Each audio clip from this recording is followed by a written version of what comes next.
আমি শরীফুল ইসলাম আকাশ, জয়কান্ন 7 নং ওয়ার্ড।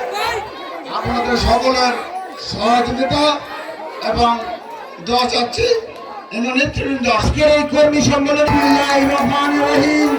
মহান করুণা আল্লাহ তাআলার নামে আপনাদের উদ্দেশ্যে দুটি কথা বলছি।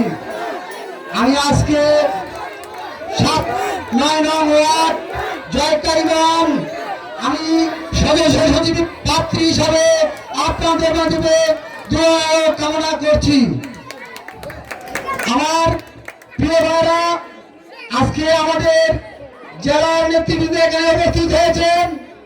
আমার কথা একটি, বিগত আন্দোলন সংগ্রাম রাজপথে রঞ্জিত হয়ে জেল মামলা হামলার শিকার হয়ে আজকে আমি এই জায়গায় দাঁড়িয়েছি। আমার দিতে পারবো না। Ward number 9